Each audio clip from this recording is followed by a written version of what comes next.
नमस्कार। माननीय अध्यक्ष महोदय जी, आज आपने मुझे इस सभा में बोलने का मौका दिया, इसके लिए मैं आपकी बहुत बहुत आभारी हूँ। सबसे पहले जो सुरक्षाकर्मी, जो जवान अफसर 13 दिसंबर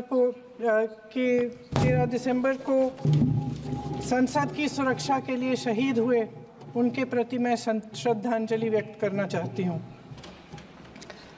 महोदय, हजारों साल पुरानी हमारी देश की, धर्म की एक पुरानी परंपरा रही है।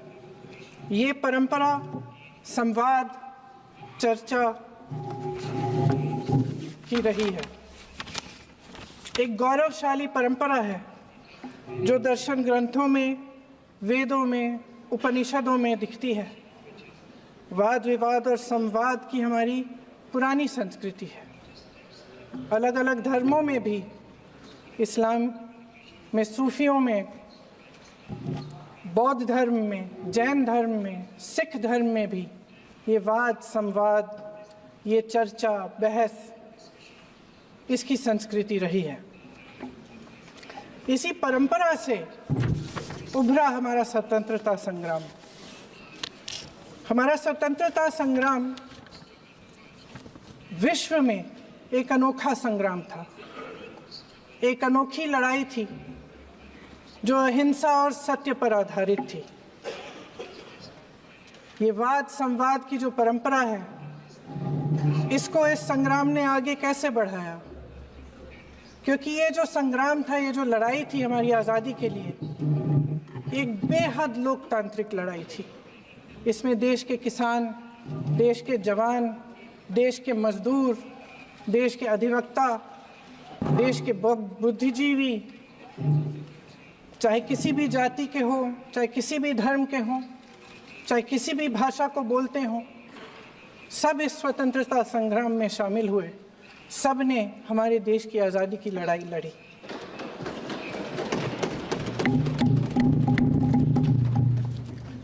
और उसी आज़ादी की लड़ाई से एक आवाज़ उभरी जो हमारी देश की आवाज़ थी। वो आवाज़ ही आज हमारा संविधान है। साहस की आवाज़ थी, हमारी आज़ादी की आवाज़ थी, और उसी की गूंज ने हमारे संविधान को लिखा और बनाया। ये सिर्फ एक दस्तावेज नहीं है। बाबा साहेब अम्बेडकर, मौलाना आज़ाद जी, राजगोपालाचारी जी और जवाहरलाल नेहरू जी और उस समय के तमाम नेता, जैसे आपने कहा, इस संविधान को बनाने की जो कार्य में सालों के लिए जुटे रहे। हमारा संविधान इंसाफ, उम्मीद, अभिव्यक्ति और आकांक्षा की वो ज्योत है जो हर हिंदुस्तानी के दिल में जलती है। अध्यक्ष महोदय, इस ज्योत ने हर एक भारतीय को ये पहचानने की शक्ति दी कि उसे न्याय मिलने का अधिकार है, कि उसमें अपने अधिकारों के लिए आवाज़ उठाने की क्षमता है, कि जब वो आवाज़ उठाएगा तो सत्ता को उसके सामने झुकना पड़ेगा। इस संविधान ने हर एक देशवासी को ये अधिकार दिया कि वो सरकार बना भी सकता है और सरकार बदल भी सकता है। ये ज्योत जो हर हिंदुस्तानी के दिल में जलती है, उसने हर हिंदुस्तानी को ये विश्वास दिया कि देश की संपत्ति में, देश की दौलत में, संसाधनों में उसका भी हिस्सा है, कि उसे एक सुरक्षित भविष्य की उम्मीद का अधिकार है, कि देश बनाने में भी उसकी भागीदारी है। उम्मीद और आशा की ये ज्योत मैंने देश के कोने कोने में खुद देखी है।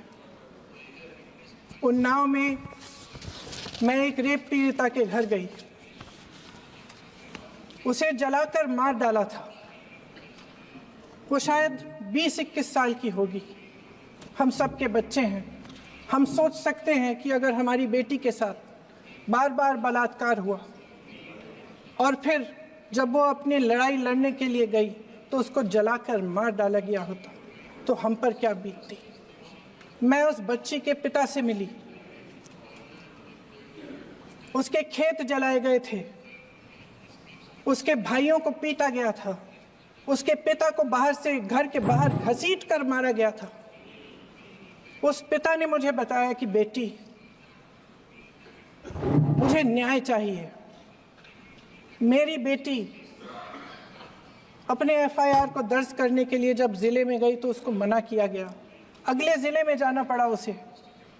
वो रोज सुबह 6 बजे उठकर तैयार होकर अकेली अपने मुकदमे को लड़ने के लिए अगले जिले में ट्रेन से जाती थी। उसके पिता ने मुझे कहा कि मैंने उससे कहा, बेटी अकेले मत जाओ, छोड़ दो ये लड़ाई। लेकिन उसकी बेटी ने उसको जवाब दिया कि नहीं पिताजी, मैं अकेली जाऊंगी, मैं लड़ूंगी, ये मेरी लड़ाई है, मैं इसको लड़ूंगी। ये लड़ने की क्षमता, ये हिम्मत उस लड़की को और करोड़ों भारत की नारियों को हमारे संविधान ने दी। आगरा में मैं अरुण वाल्मीकि के घर गई। अरुण वाल्मीकि पुलिस स्टेशन में काम करता था, सफाई का काम करता था। आप सोच सकते हैं हमारी तरह उसका भी परिवार था। नई नई शादी हुई थी, 2-3 महीनों का बच्चा था। पुलिस स्टेशन में चोरी हो गई। चोरी का इल्जाम उस पर लगाया गया। उसके पूरे परिवार को उठाकर पुलिस स्टेशन में ले गए। आप हंस रहे हैं, लेकिन ये गंभीर बात है। और क्या गंभीर बात। शर्म करो, शर्म। अरुण वाल्मीकि को पीट पीट के मार डाला। उसकी बीवी को पीटा, उसके पिता के नाखून निकाले, उसके पूरे परिवार को पीटा गया। जब मैं उस जवान महिला से मिलने गई जो अभी अभी विधवा हुई थी, तो उसने मुझे कहा कि दीदी, हमें सिर्फ एक चीज चाहिए, हमें न्याय चाहिए और हम इस न्याय के लिए लड़ते रहेंगे, चाहे कुछ भी हो जाए। ये हिम्मत उस महिला को हमारे संविधान ने दी।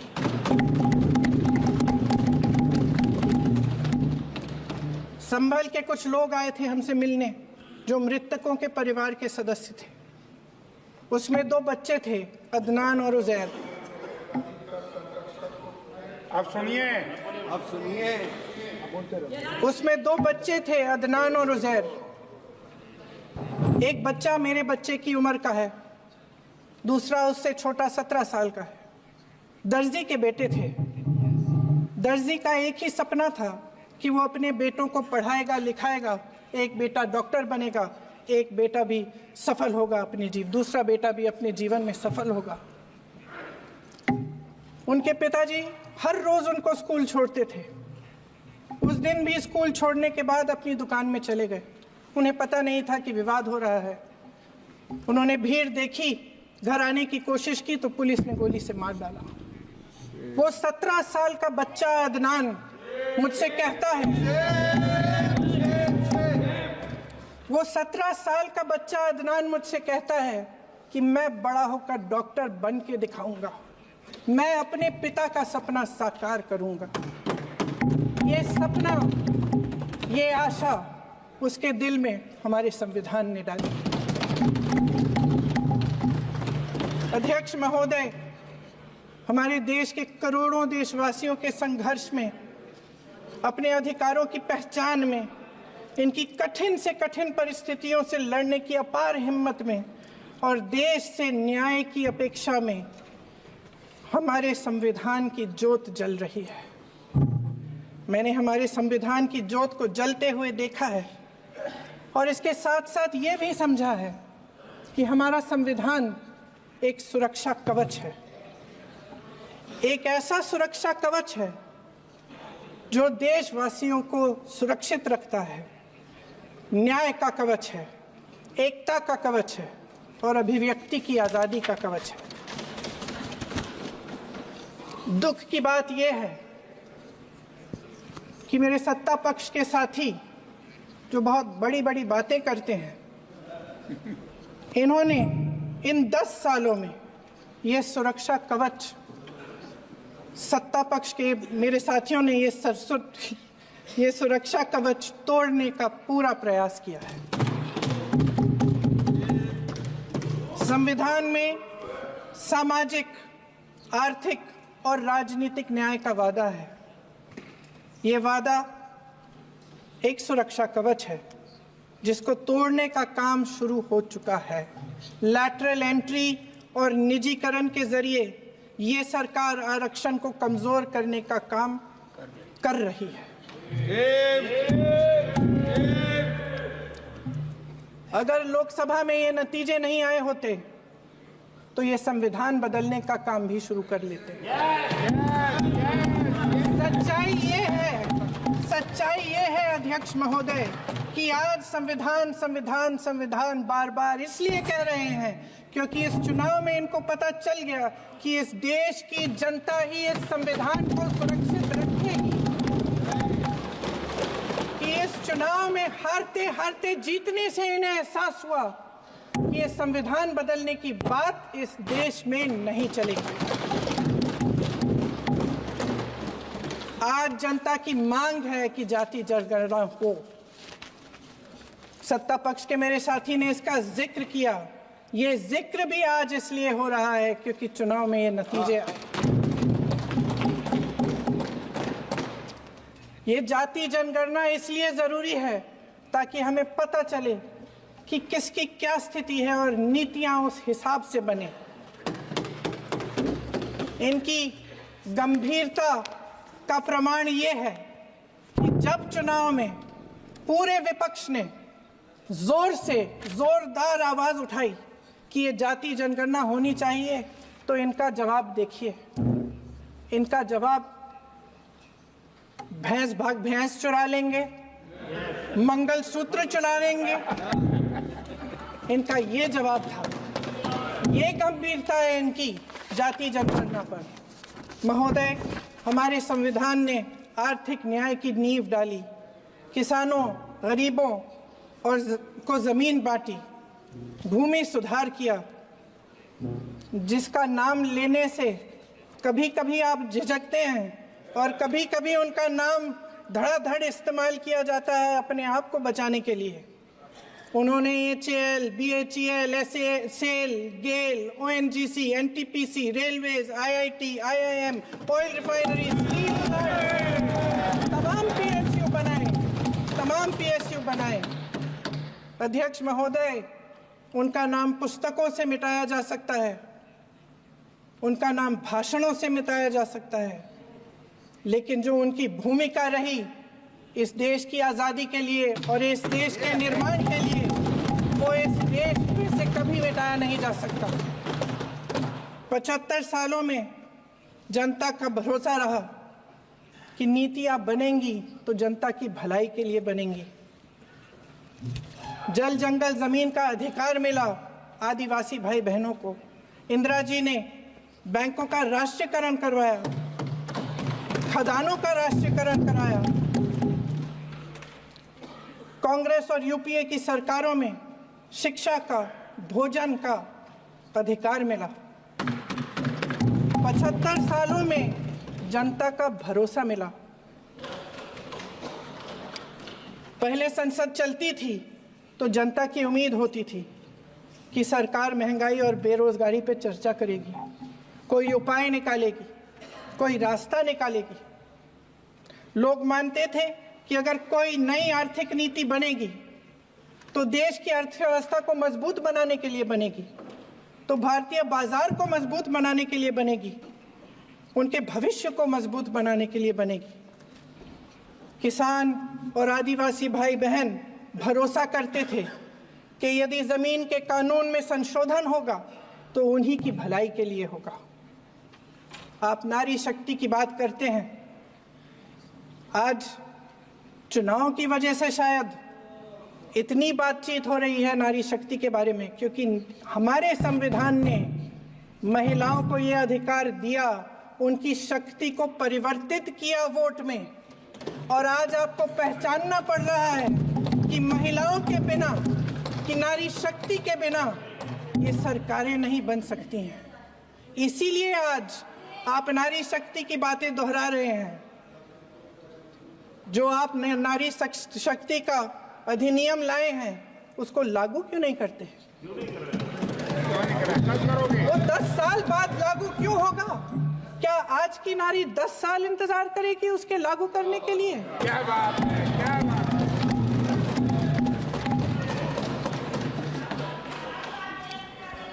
आज संसद में बैठे हुए सत्ता पक्ष के मेरे साथी ज्यादा से ज्यादा अतीत की बातें करते हैं। 1921 में क्या हुआ, कब हुआ, नेहरू जी ने क्या किया। अरे वर्तमान की बात करिए, देश को बताइए आप क्या कर रहे हैं, आपकी जिम्मेदारी क्या है? कि सारी जिम्मेदारी जवाहरलाल नेहरू की है।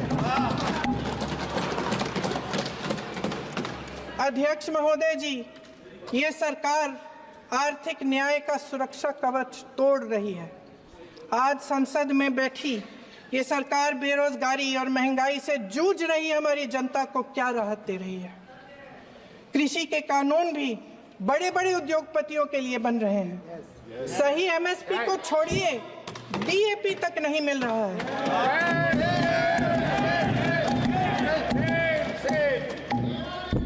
वायनाड से लेकर ललितपुर तक इस देश का किसान रो रहा है। आपदा आती है तो उसको कोई राहत नहीं मिलती। भगवान भरोसे है आज इस देश का किसान, उसको छोड़ दिया गया है।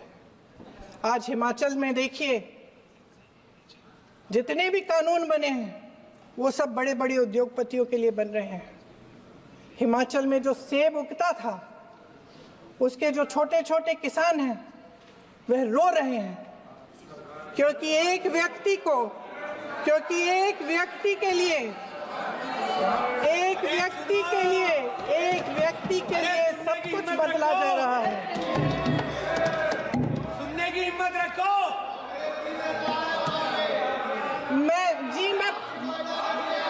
अध्यक्ष महोदय जी,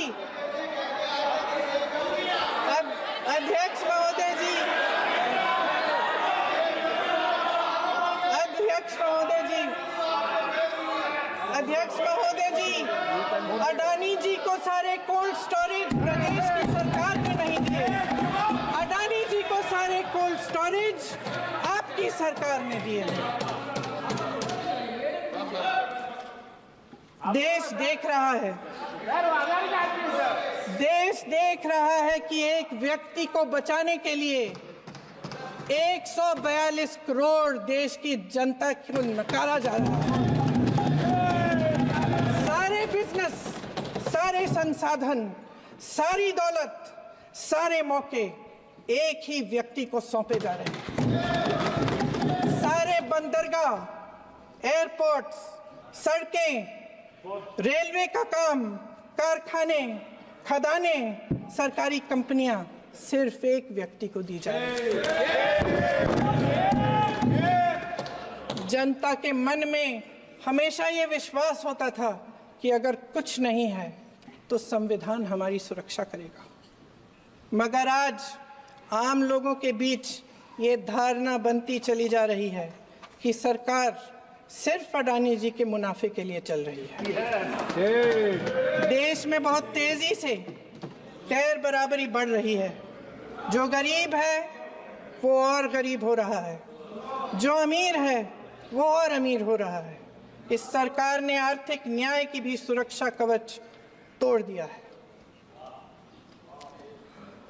राजनीतिक न्याय की जब बात होती है, मेरे सत्ता पक्ष के साथी आज खड़े हुए और तमाम गिनती करने लग गए कि ऐसा हुआ वैसा हुआ 1975 में जो हुआ। तो सीख लीजिए ना, आप भी सीख लीजिए। आप भी अपनी गलतियों के लिए माफी मांग लीजिए। आप भी बैलेट पे चुनाव कर लीजिए। दूध का दूध पानी का पानी हो जाएगा। आप राजनीतिक न्याय की बात करते हैं, सरकारों को पैसों के बल पर गिरा देते हैं।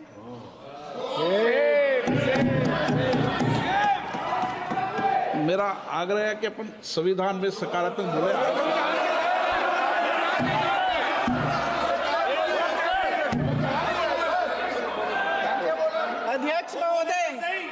अध्यक्ष महोदय, सत्ता पक्ष के हमारे साथी ने एक उदाहरण दिया उत्तर प्रदेश की सरकार का, तो मैं भी एक उदाहरण दे देती हूँ महाराष्ट्र की सरकार का। मैं भी एक उदाहरण दे देती हूँ हिमाचल की सरकार को तोड़ने की कोशिश किसने की, पैसों के बल पे की, गोवा की सरकार। तमाम उदाहरण है। राजस्थान की क्या ये सरकारें जनता ने नहीं चुनी थी? क्या संविधान इन पर लागू नहीं था? पूरी देश की जनता जानती है कि इनका हंसती है, जानती है कि इनके यहाँ तो वॉशिंग मशीन है।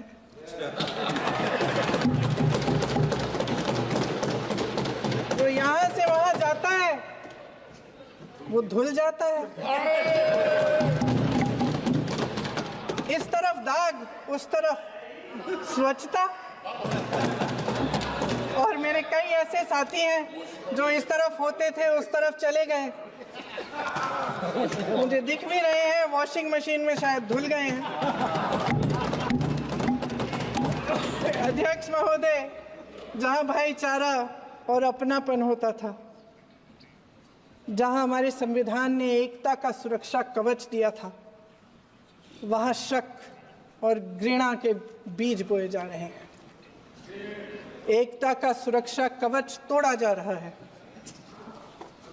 प्रधानमंत्री जी यहाँ सदन में संविधान की किताब को यूं माथे से लगाते हैं, लेकिन संभल में, हाथरस में, मणिपुर में जब न्याय की गुहार आती है, उठती है, तो उनके माथे पे शिकन तक नहीं आता।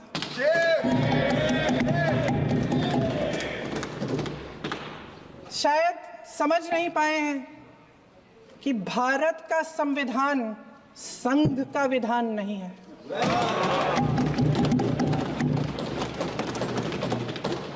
भारत के संविधान ने हमें एकता दी, हमें आपसी प्रेम दिया। उस मोहब्बत की दुकान जिस पर आपको हंसी आती है, उसके साथ करोड़ों देशवासी चले। करोड़ों देशवासियों के दिल में एक दूसरे के लिए प्रेम है, घृणा नहीं है।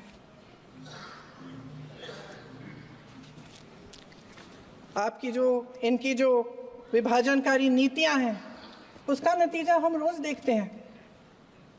राजनीतिक फायदे के लिए संविधान को छोड़िए, देश की एकता को भी ये रख नहीं सकते, इसकी सुरक्षा नहीं कर सकते।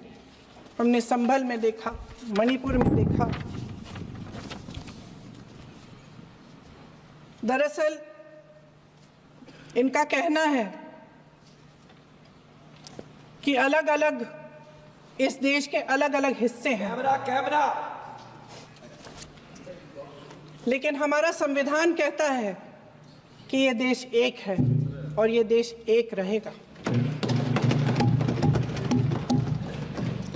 जहां खुला विवाद होता था, अभिव्यक्ति का सुरक्षा कवच होता था, इन्होंने भय का माहौल पैदा किया है।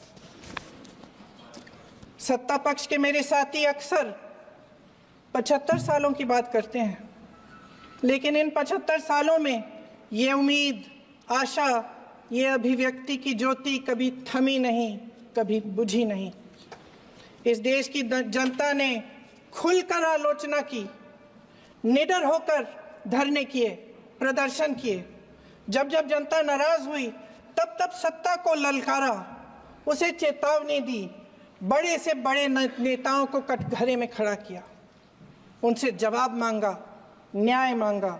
इस देश के छोटे छोटे से नुक्कड़ की दुकानों में, चाय की दुकानों में, इस देश के घरों में, गलियों में, मोहल्लों में, अखबारों में, प्रकाशन घरों में, न्यायपालिकाओं में चर्चा कभी बंद नहीं हुई, लेकिन आज ये माहौल नहीं है। आज जनता को सच बोलने से डराया जाता है, धमकाया जाता है।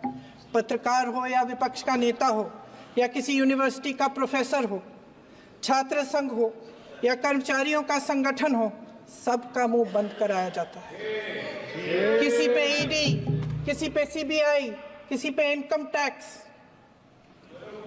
फर्जी मुकदमे लगवाए जाते हैं, जेल में डाल दिया जाता है, विपक्षी नेताओं को जेल में डाल दिया जाता है, उनको सताया जाता है।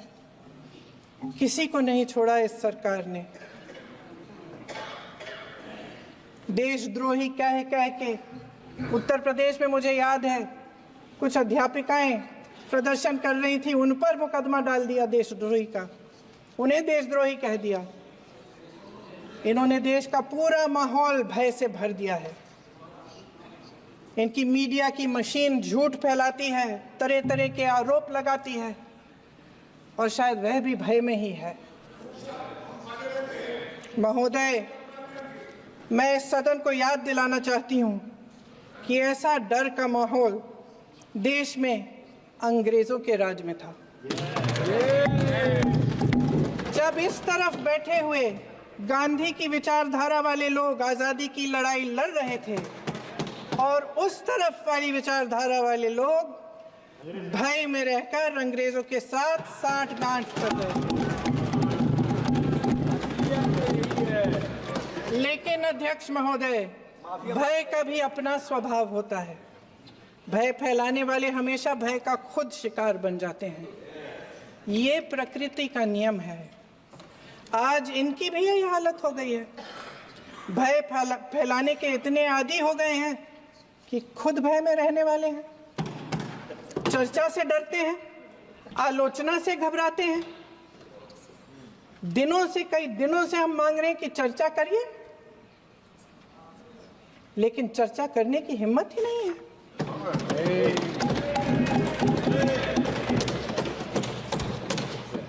एक कहानी होती थी अध्यक्ष महोदय, शायद बचपन में आपने भी सुनी होगी। राजा भेष बदलकर बाजार में आलोचना सुनने जाता था। ये सुनने जाता था कि प्रजा मेरे बारे में क्या कह रही है, मैं सही रास्ते पे चल रहा हूं कि नहीं। लेकिन आज का राजा, भेष तो बदलते हैं आज के राजा, शौक तो है उनको भेष बदलने का, लेकिन न जनता के बीच जाने की हिम्मत है और न आलोचना सुनने की। महोदय, मैं तो सदन में नहीं हूं।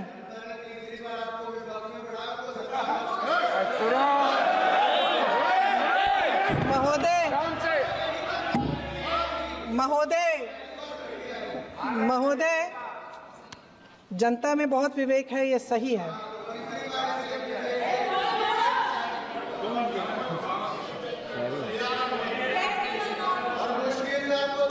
अच्छा महोदय, मैं सदन में नहीं हूँ, कुछ हाँ ठीक है, मैं सदन में नहीं हूँ, मात्र 15 दिनों से आ रही हूँ। लेकिन मुझे ताज्जुब होता है कि इन 15 दिनों में इतनी बड़े इश्यूज हैं, इतनी बड़ी बातें हैं, प्रधानमंत्री जी मात्र एक दिन के लिए, शायद 10 मिनट के लिए दिखे हैं सब।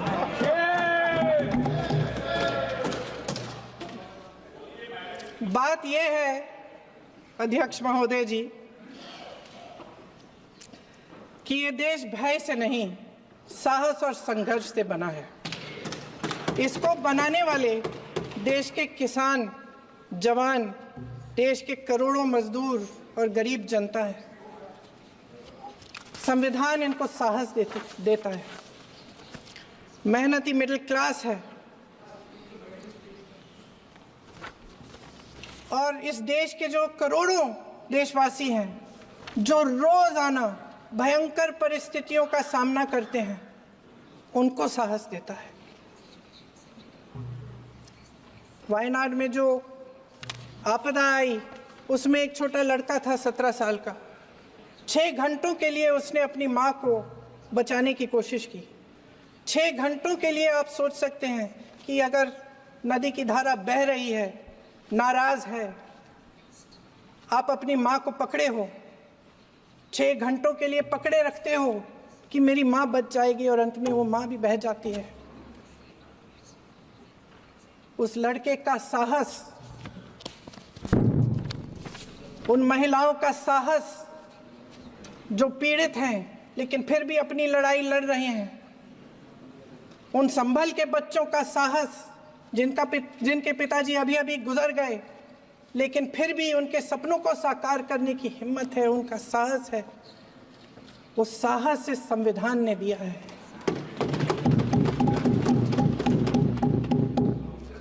वो आत्मविश्वास इस संविधान ने दिया है। ये देश भय से नहीं चल सकता, ये देश साहस से ही चलेगा। भय की भी सीमा होती है, और जब वो सीमा पार हो जाती है, जब किसी को इतना दबाया जाता है कि उसको लगने लगता है कि अब मेरे पास खोने के लिए कुछ नहीं है, तब उसमें एक ऐसी शक्ति पैदा होती है जिसके सामने कोई कायर खड़ा नहीं हो सकता। ये देश कायरों के हाथों में ज्यादा देर तक कभी नहीं रहा है। ये देश उठेगा, ये देश लड़ेगा, सत्य मांगेगा, सत्यमेव जयते। जय हिंद।